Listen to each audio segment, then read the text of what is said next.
સાથે એક પ્રાથમિક વાદ્ય છે કે જે વારલી, મેળાવડા અને ઉત્સવોમાં વગાડવામાં આવે છે. વારલી જીવન અને સંસ્કૃતિના અન્ય સંલગ્ન પાસાઓ સમુદાય માટે મહત્વની ભૂમિકા ભજવતી તારપા પર ધ્યાન આપે છે.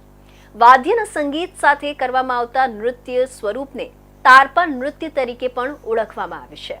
સેલવાસમાં fit India inter school Tarpa નૃત્ય હરીફાઈનું આયોજન કરાયું હતું. ભારતના વડાપ્રધાન નરેન્દ્રભાઈ મોદીના ફિટ ઇન્ડિયા સ્વપ્નને સાકાર કરવા માટે ભારત સરકારના યુવા કાર્યક્રમ અને ખેલ મંત્રાલયે ફિટ ઇન્ડિયા બનવાનો સંકલ્પ લીધો છે. જે સંદર્ભે આદિવાસી સમાજના પારંપરિક નૃત્યને ધ્યાનમાં રાખતા દાદરા નગર હવેલી અને દમણ દીવના યુવા મામલા અને ખેલ વિભાગ દ્વારા સેલવાસમાં ઇન્ટર સ્કૂલ તારપા નૃત્ય હરીફાઈનું આયોજન કરવામાં આવ્યું હતું. આ હરીફાઈ ત્રણેય જિલ્લાના શાળાઓને તારપા નૃત્યના રોમાંચક ઉત્સવ માટે એક સાથે લાવવામાં આવ્યા હતા.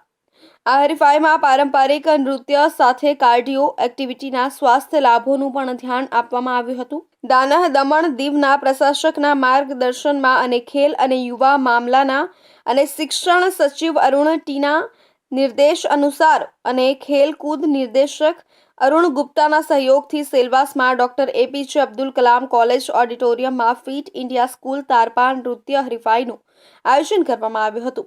આ fit India inter school Tarpa નૃત્ય હરીફાઈમાં ભાગ લઈ એક સ્વસ્થ અને ફિટ ઇન્ડિયાના નિર્માણમાં યોગદાન આપ્યું હતું. આ હરીફાઈમાં વિજેતા ટીમોને ખેલ વિભાગ દ્વારા પુરસ્કાર આપી સન્માનિત કરવામાં આવ્યા હતા. તો આ હતા સુરત બુલેટિનના